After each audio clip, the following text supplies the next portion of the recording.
Benjamin Netanyahu, waziri mkuu wa Israel, anadai kutumiwa vitisho vya mtindo wa kimafia.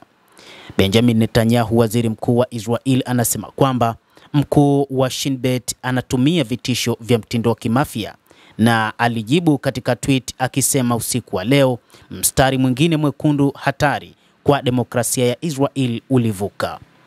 Waziri mkuu Benjamin Netanyahu alidai mkuu wa Shin Bet anaendesha kampeni ya ulaghai dhidi yake, akijibu ukosoaji mkali wa mtangulizi wake. Mapema jioni siku ya Alhamisi, Argaman alisema kwamba ikiwa nitafikia hitimisho kwamba waziri mkuu ameamua kuchukua hatua kinyume na sheria, hakutakuwa na chaguo, nitasema kila kitu ninachokijua na nimezuia hadi sasa.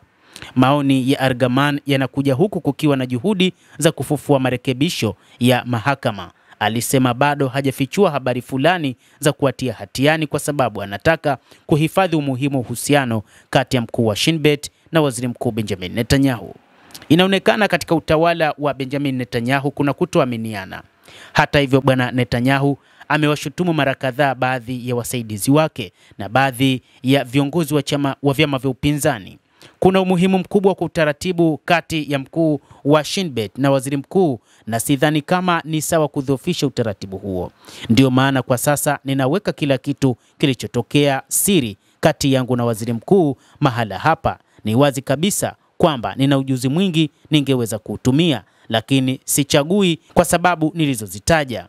Hata hivyo, bwana Benjamin Netanyahu anasema kwamba mfumo wa umafia umetumika dhidi yake, na ni katika sehemu ya kuona kwamba wanaweza kudukua baadhi ya mitandao yake ya kijamii, na hiki ndicho ambacho waziri mkuu Benjamin Netanyahu juu ya kiongozi huyo wa Shin Bet. Vitisho vya uhalifu vya mtindo wa mafia havitanikatisha tamaa, Netanyahu alijibu katika ukurasa wake wa X, zamani Twitter, akisema mstari mwingine mwekundu hatari kwa demokrasia ya Israel unavukwa. Kamwe katika historia nzima ya Israel na katika historia nzima ya demokrasia, mkuu wa zamani wa shirika la siri aliwahi kutekeleza vitisho vya moja kwa moja vya usaliti dhidi ya waziri mkuu aliyepo madarakani. Uhalifu huu unaungana na kampeni nzima ya usaliti na vitisho kupitia mikutano ya vyombo vya habari katika siku za hivi karibuni iliyofanywa na mkuu wa sasa wa Shin Bet, Ronen Bar. Alidai kuwa lengo la vitisho hivyo lilikuwa kuzuia kufanya maamuzi muhimu ya kujenga upya Shin Bet baada ya kushindwa kwake Oktoba 7. Na iwe wazi, alionya, vitisho vya uhalifu vya mtindo wa mafia havitanikandisha tamaa, nitafanya kile ninachohitaji ili kuhakikisha usalama wa raia wa Israel. Argaman hata hivyo alisema hajatoa tishio na kwamba wakuu wa Shin Bet wanajua mengi lakini hawatembei kwa nia ya kutishia.